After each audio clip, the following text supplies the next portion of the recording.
Sortez une carte et regardez un endroit au hasard. Comment a-t-il obtenu son nom et sa forme?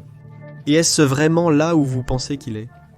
Il y a souvent une histoire étrange derrière cela, plus souvent que vous ne le pensez. Voici 50 faits géographiques étranges que vous pourriez avoir du mal à croire.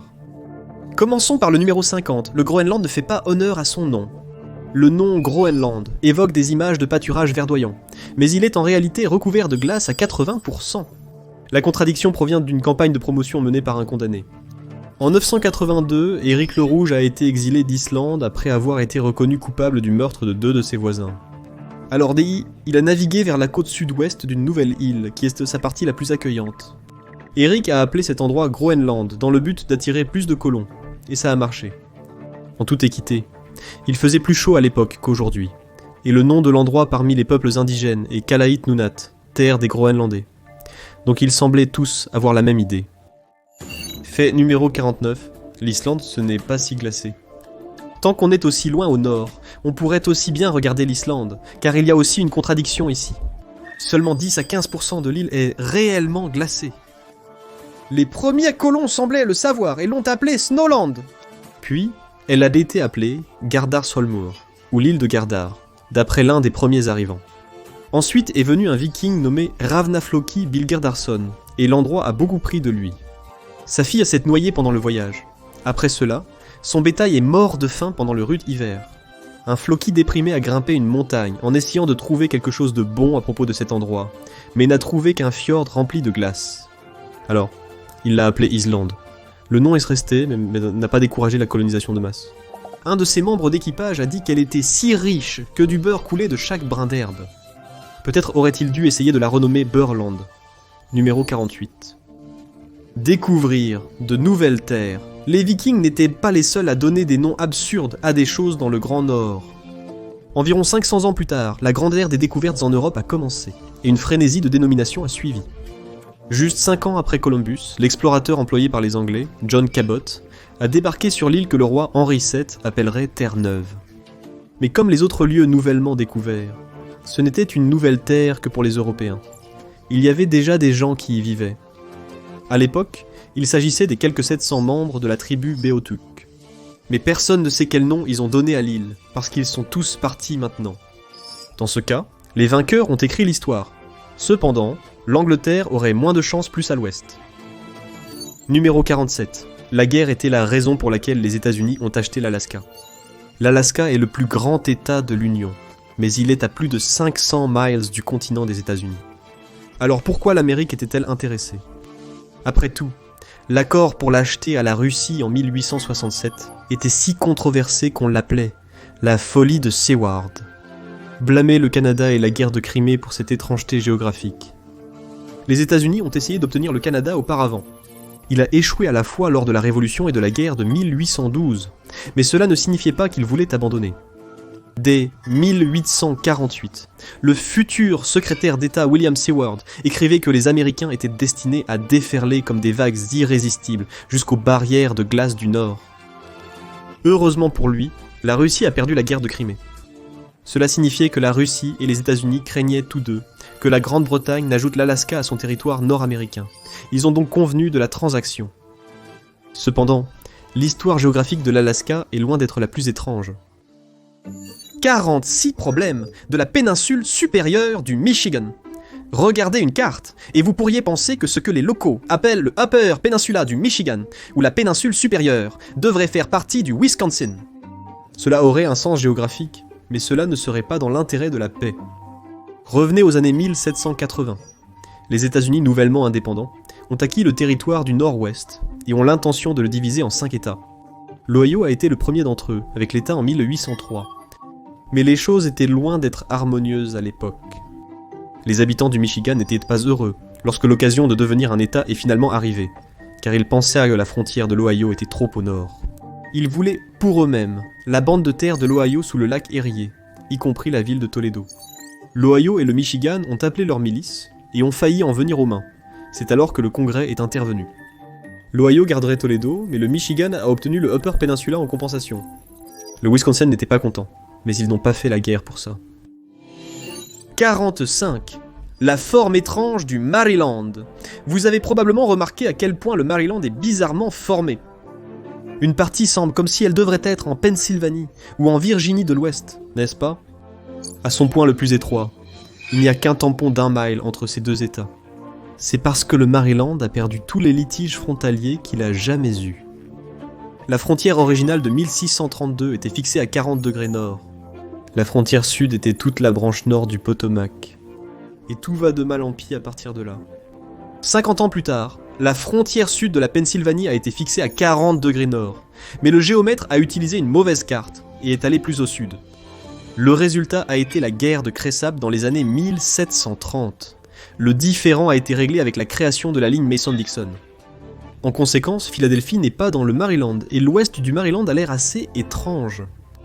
Le Maryland a également revendiqué toute la péninsule de Delmarva qu'il partage avec le Delaware, mais c'était une colonie gouvernée par des catholiques, et les anciens protestants hollandais du Delaware ne voulaient rien de tout cela. La frontière a été placée 23 miles plus au sud qu'elle aurait dû l'être. Plus de terres à l'extrémité sud de la péninsule ont ensuite été perdues, au profit de la Virginie, puis le Maryland a perdu plus de terres pour créer Washington, district de Columbia. 44. Les origines du Panhandle de l'Oklahoma.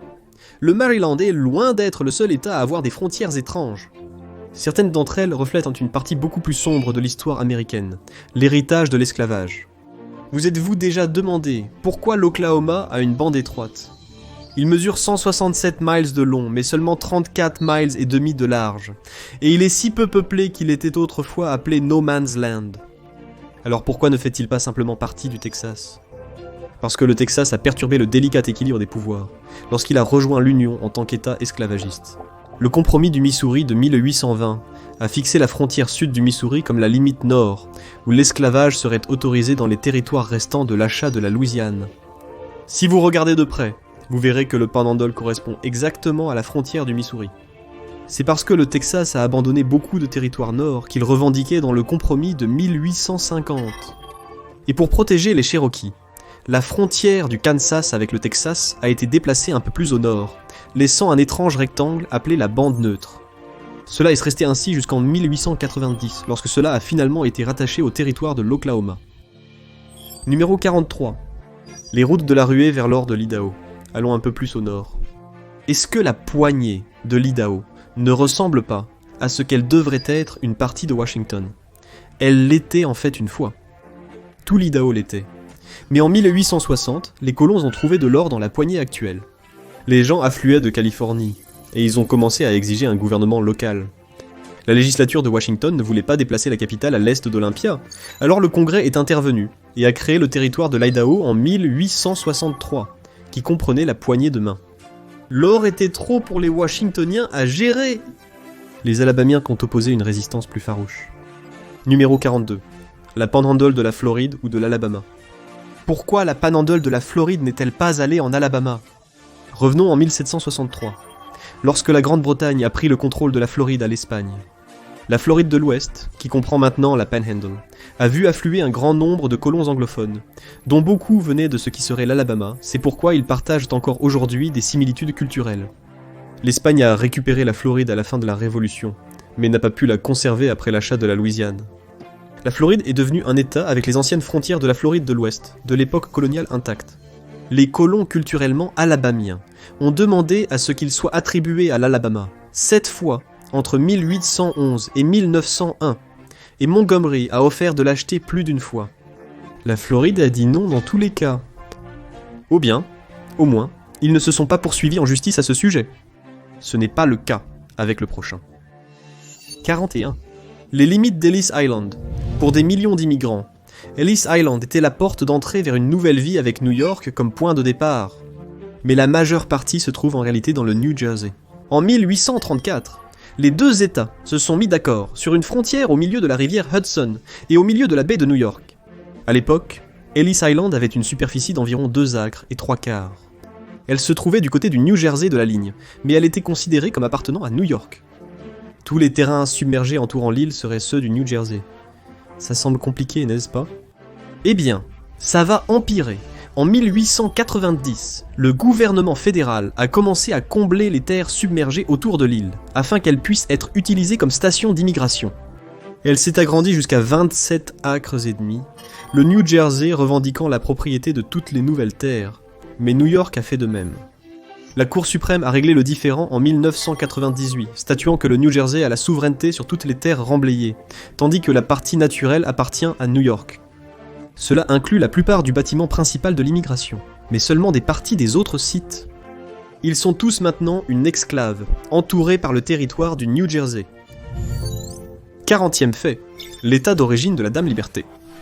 Vous avez peut-être deviné maintenant que cette même norme s'applique à Liberty Island, domicile de la Statue de la Liberté. Ce symbole de New York est en réalité du côté du New Jersey de la ligne d'État, mais l'île est une exclave de New York, et l'État de New York peut toujours y percevoir des taxes de vente. Pas de chance pour le New Jersey. Il existe d'autres exclaves aux États-Unis, dont une qui pourrait être la plus grande bizarrerie géographique de l'Amérique. Heureusement, ce n'est pas quelque chose pour lequel quelqu'un se battrait. Numéro 39. Les débuts bouleversants de Kentucky Bend. Lorsque vous regardez le Kentucky Bend, vous pourriez penser qu'il devrait appartenir au Missouri ou au Tennessee. Mais d'une manière ou d'une autre, il fait toujours partie du Kentucky. Ce petit bout de terre ne fait que 27 miles carrés, et 9 d'entre eux sont de l'eau. Alors comment en est-on arrivé là ? Il s'avère que tout cela est dû à une énorme catastrophe naturelle. L'État du Kentucky faisait autrefois partie de la Virginie, et le Tennessee faisait autrefois partie de la Caroline du Nord. Leur frontière a été convenue en 1665. L'indépendance n'a pas changé cela. L'État n'a pas non plus changé cela. Mais les tremblements de terre l'ont fait. Les tremblements de terre de New Madrid ont secoué l'endroit à la fin de 1811 et au début de 1812. Ils ont atteint jusqu'à 8 sur l'échelle de Richter et étaient assez puissants pour faire sonner les cloches des églises à Boston. La ville voisine de New Madrid a coulé et le cours du fleuve Mississippi a été modifié. Les premiers arpenteurs ne semblaient encore pas savoir comment évaluer les dégâts, et dont la nouvelle frontière a été tracée comme elle l'est aujourd'hui. Cela n'a pas trop d'importance de nos jours. Seulement 9 personnes y vivaient en 2020. Fait numéro 38, Ekusei, Timor oriental ou Indonésie. Il est maintenant temps de faire un saut vers le vieux monde. Il y a beaucoup d'enclaves étranges là-bas. Commençons en Asie. Si vous pouvez trouver Ekusei sur une carte, vous penseriez qu'il fait partie de l'Indonésie, mais c'est le Timor oriental. Cette bizarrerie géographique est un héritage de l'impérialisme européen. Les Hollandais et les Portugais étaient en désaccord sur l'étendue de leur possession territoriale dans la région. Sans surprise, cela a été réglé en 1915. Cette exclave faisait partie des possessions portugaises, tandis que les Hollandais contrôlaient l'Indonésie. Cela ne semblait pas avoir d'importance lorsque l'Indonésie a occupé le Timor oriental portugais dans les années 70, mais il a retrouvé son indépendance en 2002. Ekusei faisait partie de cela. Cependant, l'histoire pourrait ne pas être terminée. L'Asie a récemment soutenu que le hameau de Naktuka à l'ouest n'aurait pas dû faire partie de l'ancien territoire portugais. Les choses sont beaucoup plus compliquées en Asie de l'Ouest. Fait numéro 37. La République autonome de Nakhchivan, l'Arménie et l'Azerbaïdjan sont entrés en guerre il n'y a pas si longtemps. Leurs frontières sont compliquées. Dites bonjour à la République autonome de Nakhchivan, une partie de l'Azerbaïdjan qui borde l'Arménie, la Turquie et l'Iran, mais qui est séparée du reste. Bakou a exprimé le désir de relier cette zone à son territoire principal, et le président turc Erdogan a également déclaré qu'il souhaitait voir un corridor reliant directement son pays à l'Azerbaïdjan continental. Le désir croissant de l'Europe de conclure des accords énergétiques avec l'Azerbaïdjan ajoute également à la tension. Si une autre guerre éclate à cause du territoire, elle pourrait concerner ce petit bout de terre. Numéro 36. L'enclave de l'Angola. Il y a un autre exclave riche en ressources qui crée des tensions dans le monde. Il s'agit de la province de Cabinda en Angola, qui est un petit point entouré par la République du Congo et la République démocratique du Congo. Comme en Asie, le désordre provient de l'impérialisme européen. Le Portugal avait des comptoirs commerciaux ici avant de signer un traité avec les chefs de Kakongo, Luanga et Ngoyo, en 1885. Cela a fait de leur territoire une partie d'un protectorat appelé Congo portugais, le précurseur de l'Angola moderne. Cabinda s'est progressivement fusionnée avec ce territoire, et c'est pourquoi elle subsiste même après le départ du Portugal. Tout le monde n'était pas content cependant. Certains locaux ont mené une guerre de guérilla jusqu'en 2006. L'Angola est prêt, à supporter le danger, car le pétrole de cet endroit fournit les 2/3 des revenus énergétiques qui alimentent son économie. Déplacez-vous loin vers le nord, et vous trouverez une esclave qui faisait autrefois partie d'une guerre, mais qui est maintenant, heureusement, une curiosité amusante. Fait numéro 35, ville espagnole en France. Si vous pouvez trouver la ville de Livia, vous penseriez qu'elle devrait être française, mais ce n'est pas le cas. C'est une ville espagnole échouée en France. Même avec les Pyrénées, la France et l'Espagne n'ont jamais réussi à se mettre d'accord sur une frontière. Ils sont donc entrés en guerre entre 1635 et 1659. Le traité des Pyrénées a mis fin au conflit, mais la frontière n'était toujours pas claire. Le traité indiquait vaguement que 33 villages de la zone contestée iraient à la France. Divia en faisait partie, mais les Espagnols soutenaient que c'était une ville, pas un village, donc il y a eu un compromis. L'Espagne a gardé la ville, mais la France a obtenu une vallée voisine. Cependant, tout n'a pas toujours été facile à partir de là. Le général Franco a dû demander la permission à la France pour prendre la ville dans les années 30, et il y a eu une certaine controverse concernant la construction de routes dans les années 70.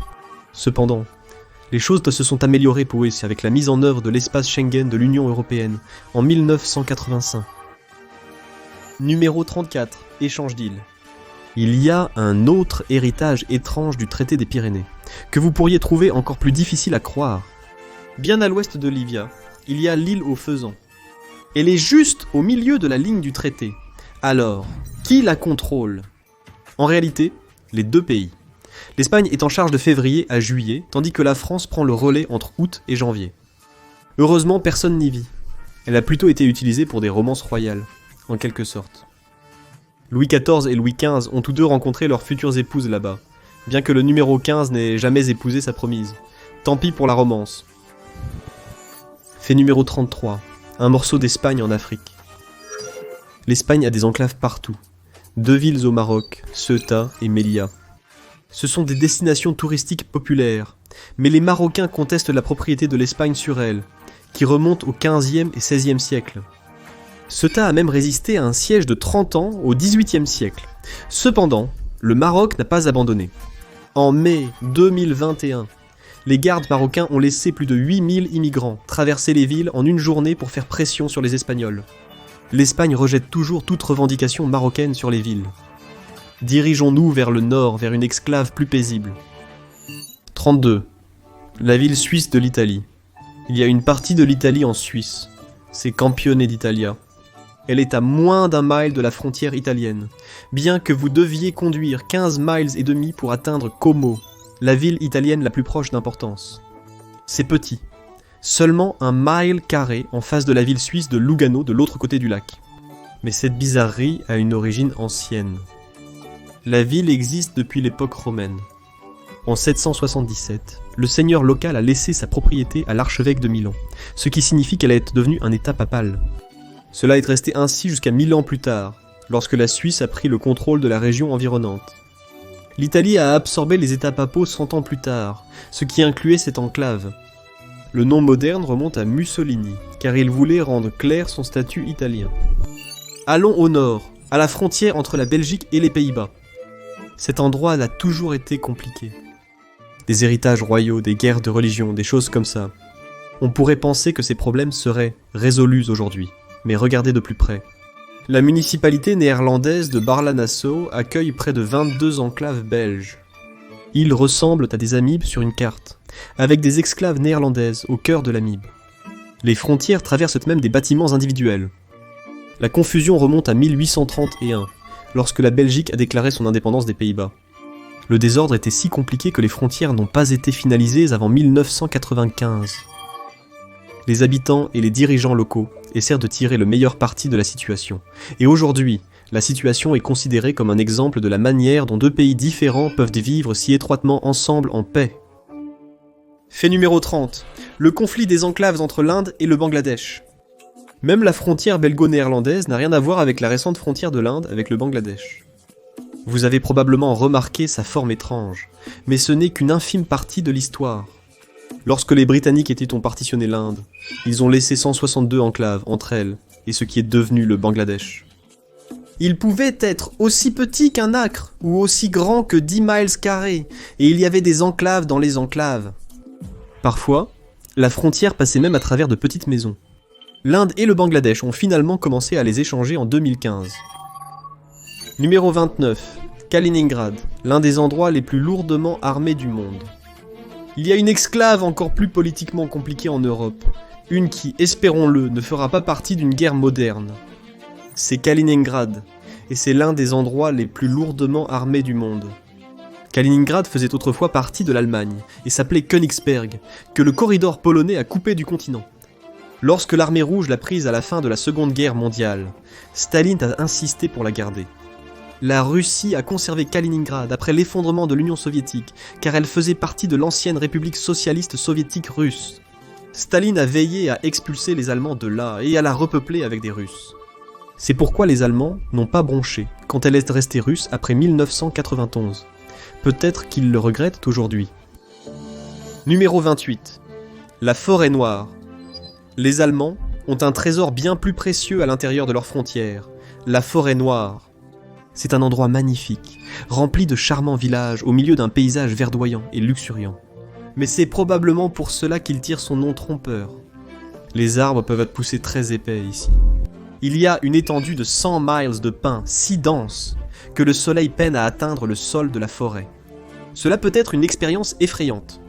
Les Romains semblent avoir été effrayés, alors ils lui ont donné le nom de Silva Nigra, latin pour forêt noire. Vous n'aurez probablement pas à vous soucier de combattre un guerrier germanique coriace dans ces bois denses, cependant. Allez-y aujourd'hui, et vous pourrez déguster un gâteau de la forêt noire. Numéro 27. La mer morte et vivante. Loin à l'est de la forêt noire se trouve la mer morte, mais le nom est erroné sur les 2 points. Ce n'est pas une mer, c'est techniquement un lac d'eau salée. Et il n'est pas mort. Certes, vous n'y verrez aucun poisson ni plante, il est tellement dense en sel que vous ne pouvez même pas y plonger. Mais il y a beaucoup de microbes là-bas. Et c'est un monde de lois du plus fort, ou peut-être un monde de bactéries qui mangent des archers. Les archers amoureuses du sel se sont adaptés pour survivre dans cet environnement difficile, mais les bactéries aussi, en mangeant les cadavres des archers. La mer morte est en fait un témoignage de la véritable capacité de survie de la vie. Numéro 26. Le nom trompeur du lac Tahoe. Il y a un autre lac qui n'a pas le nom le plus descriptif. Vous avez probablement entendu parler du lac Tahoe qui borde la Californie et le Nevada. Son nom signifie « grande eau » dans la langue Washoe, mais il est en réalité assez petit avec seulement 191 miles carrés. Il n'apparaîtra sur aucune liste des plus grands lacs du monde. Grande eau aurait peut-être été mieux nommé eau profonde, car là où il manque de taille, il compense en volume. Il a une profondeur de 1644 pieds, la deuxième plus profonde des États-Unis, ce qui représente un volume de 37,4 miles cubes. Il a plus de volume que tout autre lac aux États-Unis, à l'exception des 5 grands lacs. Numéro 25. Le nom de Buffalo, New York. En parlant des grands lacs, nous savons déjà qu'ils ont donné naissance à des villes animées. Toledo en était une, Buffalo, New York en est une autre. Quand vous entendez ce nom, vous pourriez le considérer comme un hommage aux grands troupeaux de bisons qui parcouraient autrefois l'Amérique du Nord. Buffalo n'a cependant pas été nommée en leur honneur, elle a été nommée d'après Buffalo Creek, maintenant appelée la rivière Buffalo. Mais personne ne sait vraiment comment la rivière a obtenu son nom. La seule chose sur laquelle tout le monde semble s'accorder, c'est qu'elle a été marquée pour la première fois sur une carte en 1762. Les théories vont des explorateurs désespérés volant un cheval aux Amérindiens et le servant à leur groupe près de la rivière, prétendant que c'était de la viande de bison, à l'idée plus plausible que les colons blancs ont rencontré un vieux natif là-bas, ont appris son nom et l'ont donné à la rivière. Qui sait? Numéro 24. La mer Rouge-Bleue. Retournons à l'est. Il y a un autre corps d'eau célèbre qui a un nom étrange. La mer Rouge est l'une des routes commerciales les plus fréquentées du monde, mais personne qui passe par cet endroit ne pense réellement que l'eau est rouge. Elle est généralement d'un beau azur. Le nom pourrait provenir des efflorescences d'algues à cravate rouge, mais il pourrait également faire référence à la poussière de bascule, un type de bactérie qui prospère près de la surface. Ou cela pourrait être une référence beaucoup plus ancienne à la couleur rouge, qui représentait également le sud géographique dans les langues anciennes. Comme la rivière Buffalo tout au bout de New York, personne ne sait vraiment avec certitude. Numéro 23. Le Monténégro de la Montagne Noire est connu pour ses superbes plages et ses montagnes verdoyantes. Alors pourquoi est-il littéralement appelé Montagne Noire ? probablement à cause d'une combinaison de choses. Dans une épître papale du XIe siècle, on a fait le premier usage connu du terme Monténégro. 200 ans plus tard, le roi serbe Stéphane Uros Ier mentionne le nom de Crna Gora, qui se traduit littéralement par montagne noire. Au XVe siècle, la région avait été divisée. Les Vénitiens contrôlèrent la côte tandis que l'intérieur était sous le contrôle de la principauté de Séta. Pour se protéger de l'avancée des Ottomans turcs, ils ont établi une nouvelle capitale au pied du mont Lovsun. C'était un mouvement défensif intelligent, mais cela a rendu la vie difficile aux marchands vénitiens, qui devaient traverser ce qu'ils décrivaient comme une montagne sombre pour atteindre le marché. Le nom italien est resté, et c'est ainsi que le Monténégro a obtenu son nom. Numéro 22. Les montagnes bleues. Nous avons entendu parler de montagnes noires et vertes, mais qu'en est-il des bleues ? Eh bien, elles existent, mais seulement à cause d'une illusion optique. Les montagnes bleues se sont formées dans ce qui est maintenant la Nouvelle-Galles du Sud, en Australie, il y a plus de 2 millions d'années, et elles ont quelque chose de spécial. Il y a une brume bleue au-dessus, mais ce n'est pas à cause des montagnes comme le nom l'implique. Elles ne sont pas bleues, elles abritent simplement beaucoup d'arbres d'eucalyptus. Ces arbres ont des feuilles recouvertes de glandes, qui sécrètent une huile qui est utile pour les protéger contre les nuisibles. Cela signifie qu'il y a beaucoup de gouttelettes d'huile à répartir. Ils interagissent avec la vapeur d'eau et les particules de poussière dans l'atmosphère et réfractent la lumière du soleil. Quand cela atteint l'œil humain, cela semble bleu.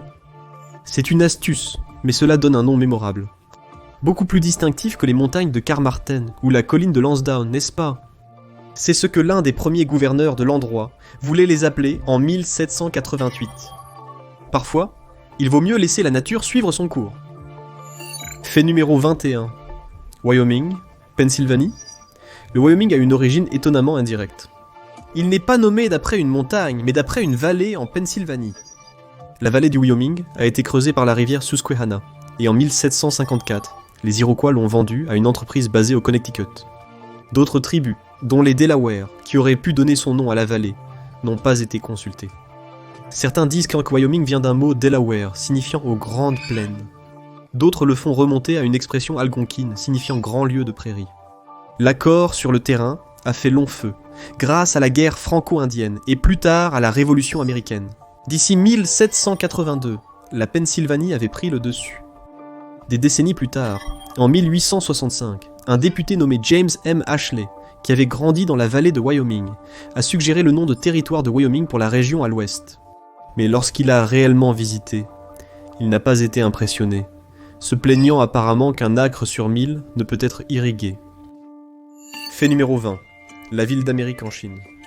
Il y a un Jackson Hole, Wyoming en Chine. Quittez Pékin, passez la Grande Muraille, et vous le trouverez. Il est plein de vieux bâtiments de style occidental, une église, des cow-boys, et la route 66.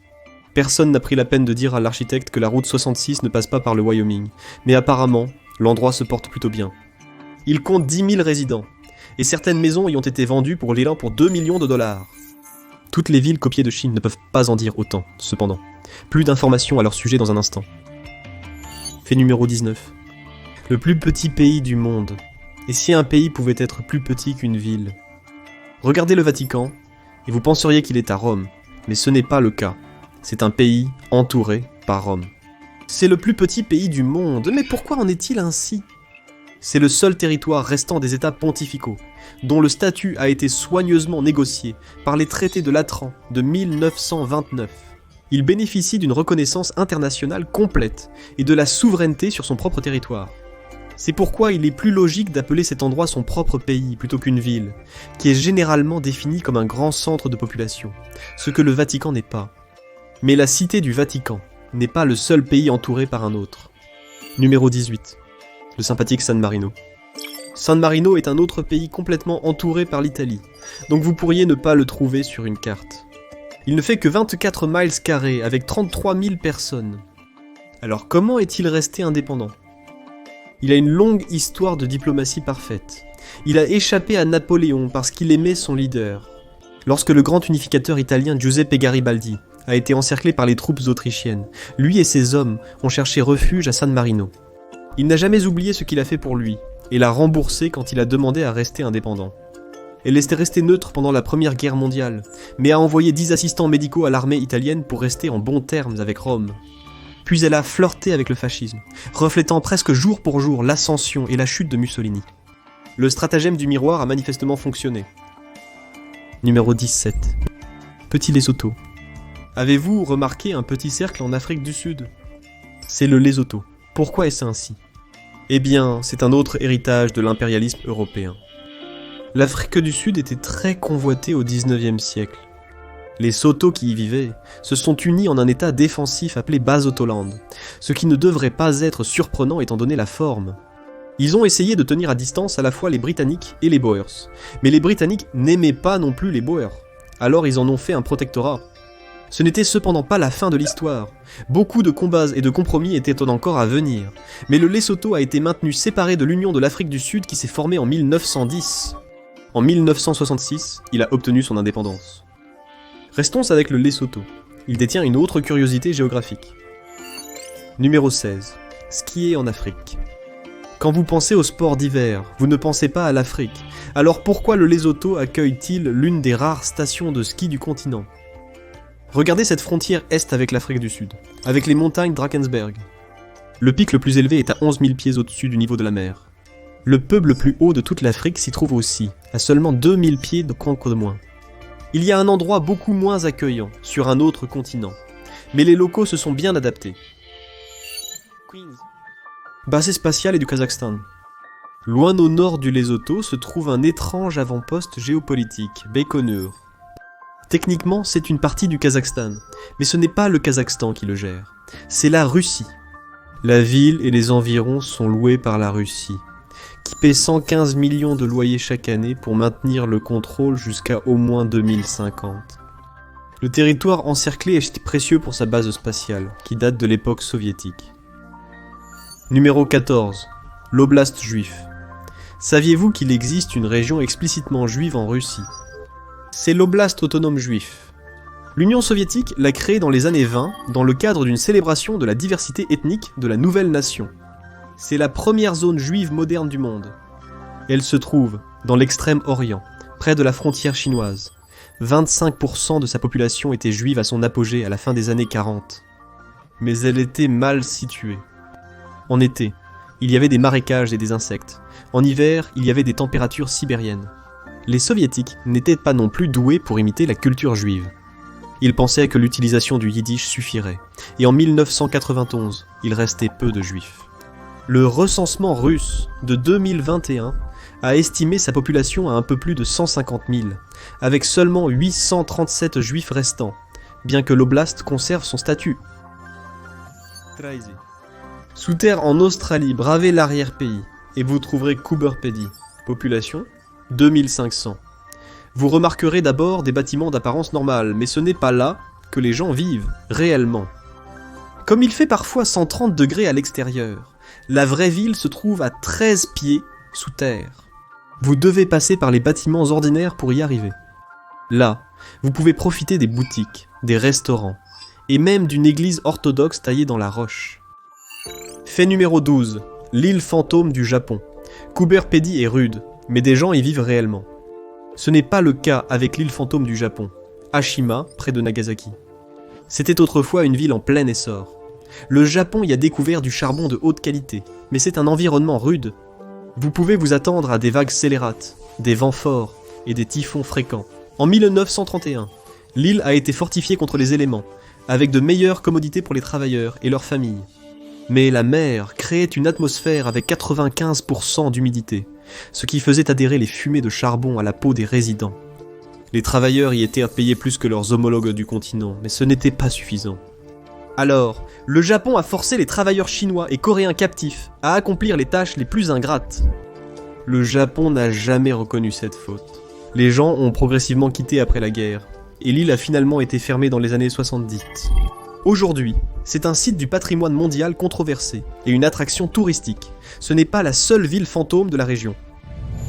Numéro 11. L'expérience britannique de la Chine. Il y a un endroit appelé Thames Town, juste à l'extérieur de Shanghai. Il est censé reproduire l'expérience londonienne. Il y a de l'architecture Tudor, les emblématiques cabines téléphoniques rouges, des statues de Winston Churchill et, parmi toutes les choses, Harry Potter, et il y a même des gardes de sécurité habillés dans les célèbres uniformes Bobby. Mais personne ne vit vraiment à Thamestown. L'endroit est principalement utilisé par les couples pour prendre des photos de mariage. Numéro 10. La Venise de l'Est. Beaucoup d'endroits prétendent être la Venise de l'Est, mais la Chine a réellement construit une fausse Venise. C'est une partie de la ville portuaire de Dalian, mais une réception positive sur les réseaux sociaux n'a pas fait que les gens voulaient réellement y vivre, malgré les bâtiments de la Renaissance qui semblent authentiques. Certains ont été abandonnés avant leur achèvement, et les canaux sont parfois à sec. Les Chinois n'étaient cependant pas les seuls à avoir eu cette idée. Numéro 9. Un autre jour, une autre Venise. Le Qatar a construit sa propre fausse Venise en 2012. Cela a été problématique dès le départ. Un incendie majeur a éclaté en mai, causant la mort de 19 personnes. Malgré cela, il est plus réussi que la version chinoise de Venise, bien que peu de gens y vont pendant la journée, et certains voyageurs se plaignent de son caractère tape à l'œil. Au moins, il y a des gondoles fonctionnelles, cependant. Numéro 8. La Grande Pomme en Chine. Vous avez peut-être deviné maintenant que la Chine a essayé de construire un faux New York aussi, mais cela pourrait être le plus désastreux des imitations. C'est près de Tianjin, et les travaux ont commencé en 2008. Il était censé y avoir des maquettes de monuments de New York, comme le Rockefeller Center, les Twin Towers d'avant le 11 septembre, et même la rivière Hudson. Mais beaucoup de bâtiments sont inachevés, et les rues sont maintenant vides. En 2017, Tianjin espérait utiliser son statut de zone de libre-échange, et une future ligne de train à grande vitesse avec Pékin pour enfin attirer des résidents. Mais maintenant nous sommes en 2025, et il n'y a toujours aucun signe de succès. Numéro 7. Hallstatt, Chine. Si la vie en grande ville n'est pas pour vous, il y a Hallstatt, Autriche. Près des Alpes et du lac Hallstatt, il y a peu d'endroits plus pittoresques. C'est un site du patrimoine mondial de l'Organisation des Nations Unies pour l'éducation, la science et la culture pour une raison. Mais il y en a aussi un en Chine, qui a été révélé en 2012. Il fait partie de la province du Guangdong. Aujourd'hui, c'est une autre ville fantôme, bien qu'elle soit populaire pour encore plus de ses photos de mariage. 6. Bonjour Chine. Comme vous l'avez peut-être deviné, il y a aussi un faux Paris en Chine. C'est la ville de Tiandusheng, juste à l'extérieur de Hangzhou. Elle a limité tout. Des jardins de Versailles à l'agencement des rues, les bâtiments autour d'eux et même les lampadaires. Malheureusement, les Chinois ne l'ont pas apprécié, comme vous l'avez peut-être deviné maintenant. C'est encore une autre des villes fantômes de la Chine, et seuls les touristes viennent ici. Numéro 5. La base d'entraînement de Juria en Chine a une autre fausse tour Eiffel, mais elle n'attirera pas les touristes. Elle fait partie de la plus grande base militaire de Chine, la base d'entraînement de Juria en Mongolie intérieure. Sa tour Eiffel fait partie d'une autre ville factice, celle du centre-ville de Taipei. Votre supposition est aussi bonne que la nôtre, quant à la raison pour laquelle la Chine a choisi de la construire. Mais le reste de l'aménagement est assez facile à comprendre. La mimique inclut le palais présidentiel de Taïwan. Les troupes chinoises s'entraînent là-bas pour se préparer à une éventuelle opération à Taipei. Des photos ont circulé de troupes prenant d'assaut l'endroit. Mais si une opération devait avoir lieu contre Taïwan, elle ne commencerait probablement pas à Taipei. Elle commencerait sur une île qui semble être au mauvais endroit. Numéro 4. Kinmen, Taïwan. Quand vous pensez à Taïwan, vous pensez probablement uniquement à l'île principale. Il y en a d'autres, cependant. Kinmen n'est qu'à 4 miles du continent chinois, mais elle est sous le contrôle de Taïwan. Si un conflit à propos de Taïwan commence, il serait probablement ici. L'endroit a été régulièrement bombardé jusqu'en 1978. Il y a tellement de coquilles usées autour que les artisans locaux ont transformé les éclats en couteaux, qui sont des souvenirs populaires. Numéro 3. Les îles coréennes contestées. En parlant d'îles au mauvais endroit, faisons un voyage à la péninsule coréenne, tout aussi contestée, celles qui ont réellement vu un conflit récent.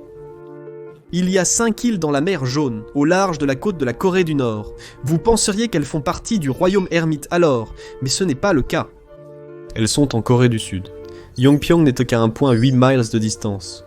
Les Nord-Coréens ont revendiqué l'île, et l'ont bombardée plus d'une fois, le plus récemment, avec 200 tirs en janvier 2024. Un incident plus grave s'est produit en 2010, lorsque 2 marines sud-coréens et 2 civils ont été tués. L'année précédente, des navires nord- et sud-coréens ont échangé des tirs près de l'île de Daechong, qui n'est qu'à 12 miles de la Corée du Nord. Il y a d'autres îles dans des endroits inhabituels, et elles sont de plus en plus source de tension. Numéro 2. La portée lointaine de la France. Environ 18% du territoire de la France, et 2 600 000 personnes se trouvent à l'étranger. Il y a 13 territoires. Le plus proche est Saint-Pierre et Miquelon, un archipel au large de la Malle nommé Terre-Neuve. Ils sont presque à 2500 miles de distance. Le plus éloigné est la Nouvelle-Calédonie en Océanie, à plus de 10 500 miles de distance. Mais ces territoires d'outre-mer commencent à se rebeller contre la domination française. En Amérique du Sud, la Guyane française réclame plus d'autonomie. La Réunion, la Guadeloupe et la Martinique expriment des revendications similaires. En Nouvelle-Calédonie, les tensions se sont intensifiées lorsque la France a tenté de modifier les lois électorales, provoquant des troubles à propos d'une mesure qui permettrait aux résidents français de longue date de voter aux élections locales. Pendant ce temps, en Polynésie française, un parti pro-indépendance a déjà pris le pouvoir. La France veut les garder tous.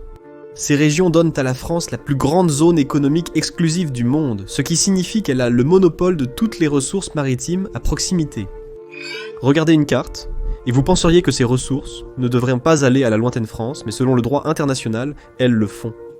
C'est beaucoup à perdre. Et enfin, fait numéro 1, les îles d'hier et de demain.